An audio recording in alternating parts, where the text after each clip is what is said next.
Salut tout le monde! Bon, bienvenue dans une nouvelle vidéo d'Armor Warfare. Bon, aujourd'hui, un de mes tanks favoris. Son surnom, c'est la poubelle. C'est un nom affectueux que j'ai trouvé. Bon, on sait que les BMP russes, ça n'a jamais été un très grand succès. Le premier BMP était vraiment... C'était une catastrophe à peu près monumentale, avec un canon de Groom de 73 mm anti-recul. Et après ça, il y a eu le BMP2 qui était quand même une amélioration, hein, qui avait un canon en tir rapide. Je m'en rappelle plus trop de combien de millimètres, peut-être 30 mm. Il faudrait que je revoie dans mes documents. Ça me tente pas vraiment de reculer à ce point-là. Puis il y avait aussi des ATGM quand même assez décents. Sauf le problème des BMP, c'est surtout même le premier, c'était des véhicules avec une qualité de construction plutôt assez douteuse. Et d'un, pas de blindage, malgré qu'ils disent que l'équipage à l'intérieur pouvait survivre à une explosion ou aux radiations d'une bombe nucléaire. Malgré que je peux pas vraiment tester ça, malgré qu'on en a un au musée de la guerre, un BMP, je pense que c'est un BWP, en tout cas c'est le même Christus de véhicule dans le fond. Mais j'ai pas pu l'essayer de ce côté-là, savoir si ça fonctionnait vraiment. Le BMP-3 a été le dernier BMP construit par les Soviétiques. Il est toujours en service aujourd'hui. J'en ai parlé dans une de mes vidéos antérieures. Les BMP étaient des VCB.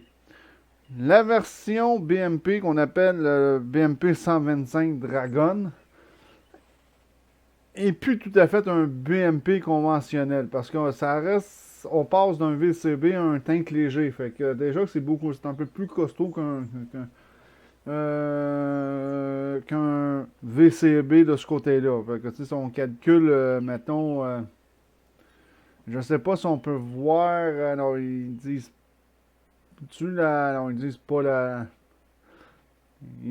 la longueur du châssis, mais si on calcule, on fait juste prendre ça versus un BMP 3M.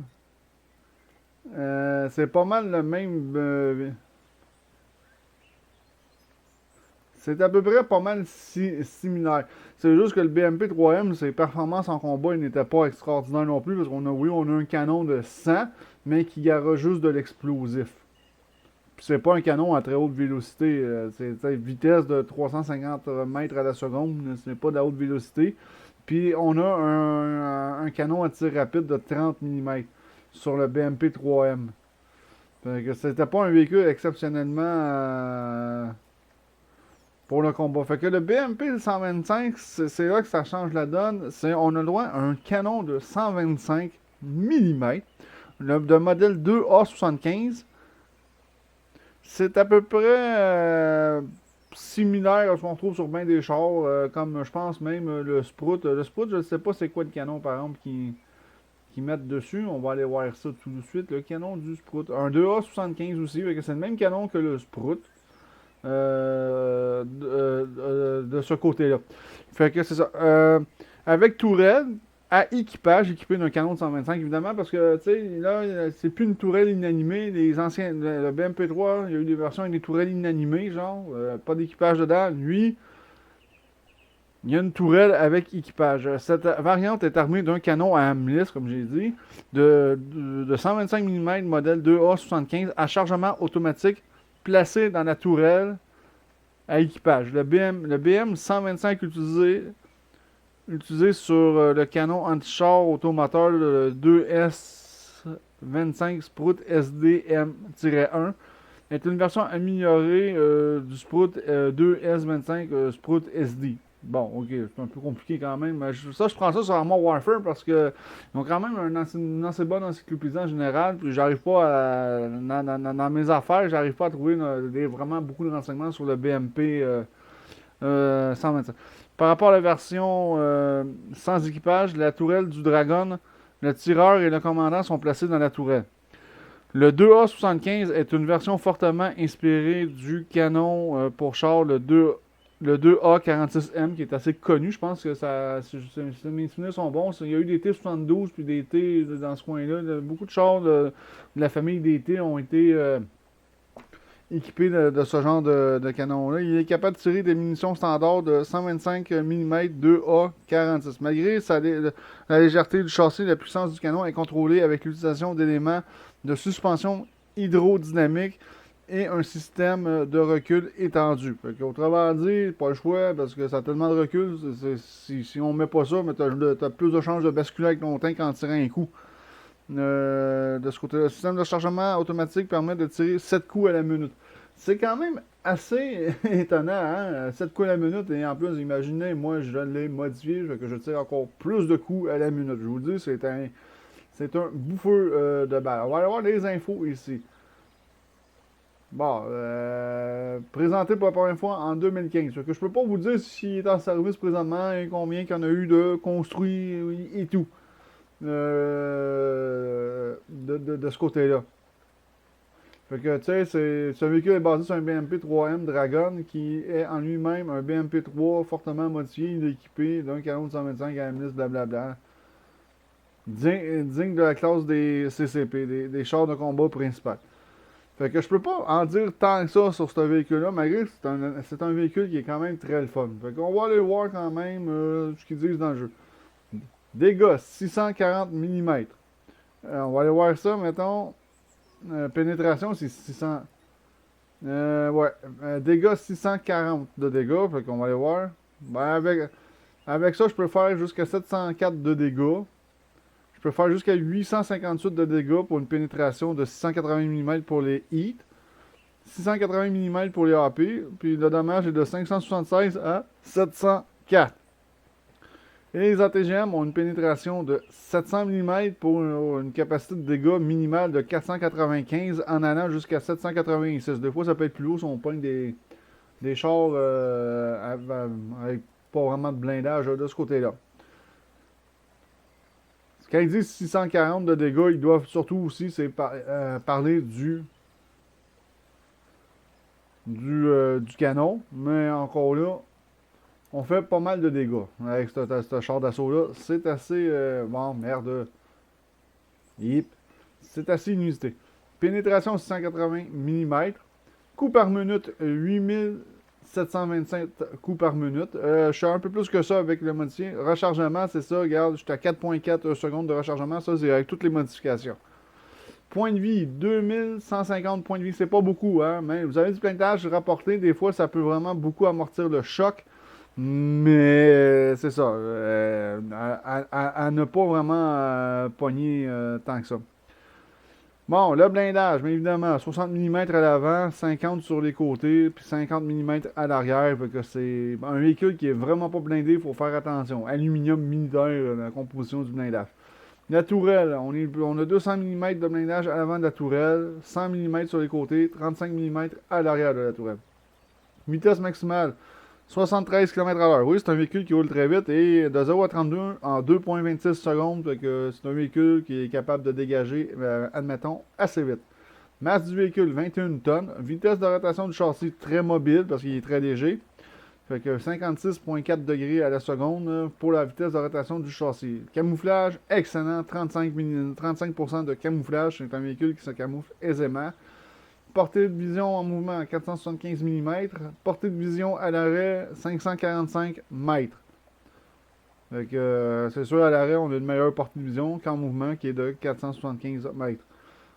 Bon, le devers du canon, moins 6 puis 14. Fait que c'est ça. Fait que c'est sûr que vers le bas ici, c'est sûr que c'est moins 6 degrés. On n'a pas vraiment un bon gun depression. Vers le haut, on a une meilleure élévation vers le haut que vers le bas. Pour avoir une meilleure sûrement dépression, il faut vraiment que tu mettes ta tourelle sur le côté du char d'assaut pour avoir une meilleure dépression. Sinon, à l'avant, on oublie ça. La dépression, ça n'existe pas vraiment. Temps de visée, 1.21 secondes de temps de visée, c'est très rapide. La vitesse de rotation de la tourelle, extrêmement rapide aussi, 52,5 degrés à la seconde pour la vitesse de rotation de la tourelle. C'est un véhicule en général qui est très très rapide. Malheureusement, je n'arrive pas à vraiment trouver de renseignements vraiment valables sur ce véhicule-là. D'accord, on peut aller checker ce que ça donne en combat. En plus, moi, j'ai amélioré la portée de vision, plus la culasse, fait que, tu sais, ça fait pas mal d'affaires. Bon, hiver vigoureux, c'est parfait. Il va y avoir de l'action dans cette map-là. C'est parfait pour un bon BMP 125, vous allez voir. C'est un véhicule qui est quand même, si vous savez vous en servir, il peut être très dévastateur. Faut pas se fier à la grosseur de ce véhicule-là, vraiment pas. Mais c'est sûr, faut, comme je disais, il faut savoir jouer avec parce que il n'y a pas de blindage. Vous mangez un ATGM bien placé, ben, vous êtes quasiment foutu. vous êtes... Vous êtes quasiment foutu. Maman.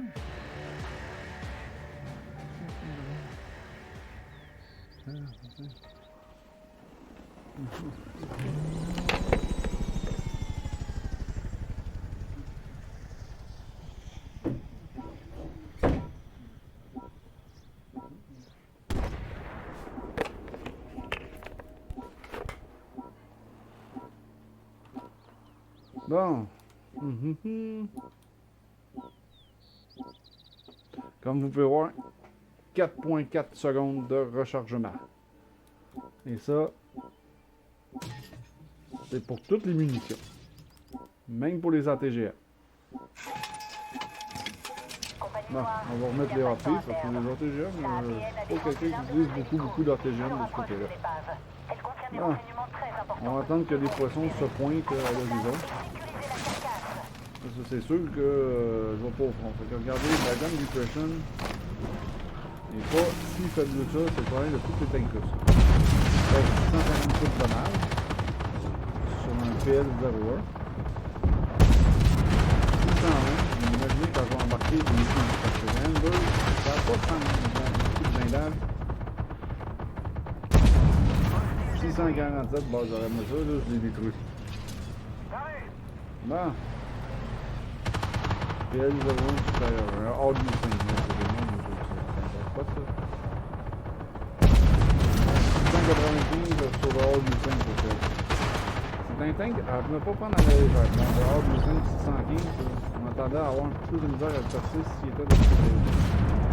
Ok, on va changer pour les AP, ça va aller beaucoup mieux pour le percer. Parce qu'un hors du 5, je vais faire une vidéo bientôt dessus. J'ai toute une machine aussi. Pas sous-estimé. Ouais, mais si on dit de dégâts, c'est parce que la tourelle du PL-01 c'est une tourelle inanimée ici. Il n'y a pas d'équipage dedans, c'est pour ça que le dégât est vraiment réduit du côté de bord.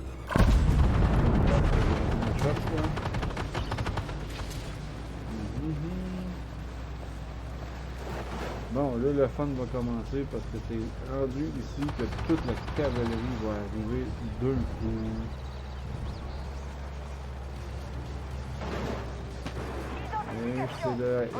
Et c'est déjà fait. J'ai un Léo 2A6.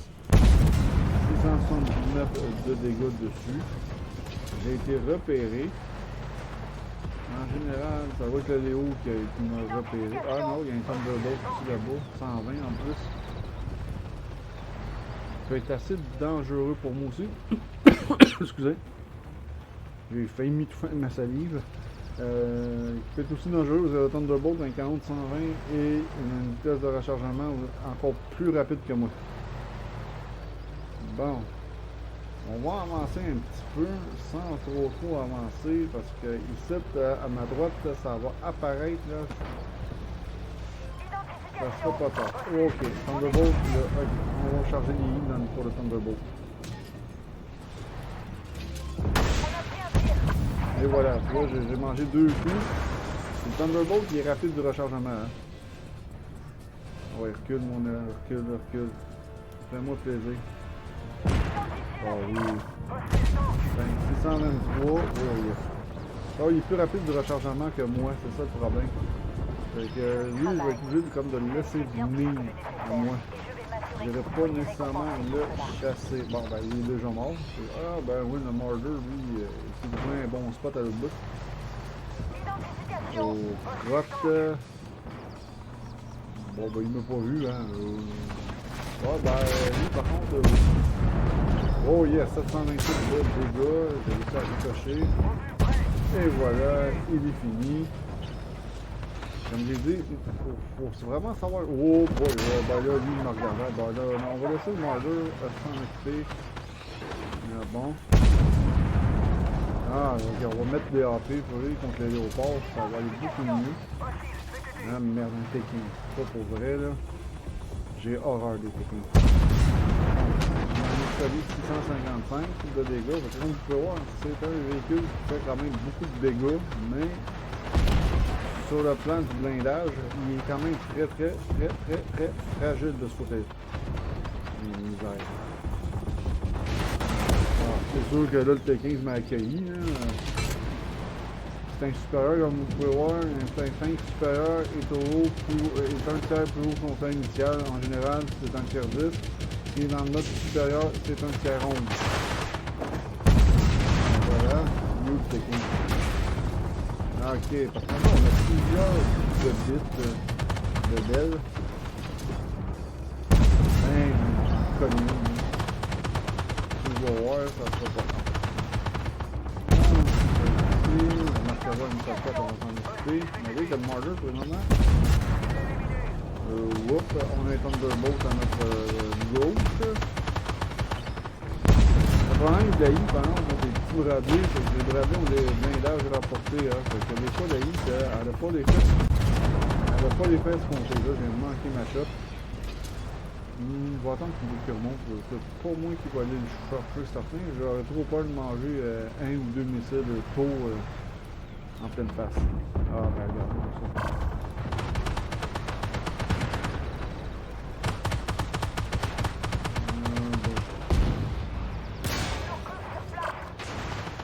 Ouais ben c'est ça. Là ce que je fais c'est que j'essaie de l'attirer. Là il est assez con, il me regarder.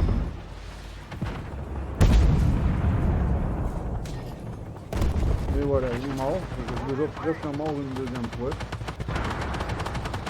Et voilà, on a gagné la partie. Mais comme j'ai dit, c'est un véhicule qui est extrêmement génial à jouer, mais il faut savoir comment jouer. Dans cette map-là, c'est pas évident parce qu'on est souvent exposé, comment dire, au front de ce côté-là. Fait qu'allons voir les résultats de la bataille.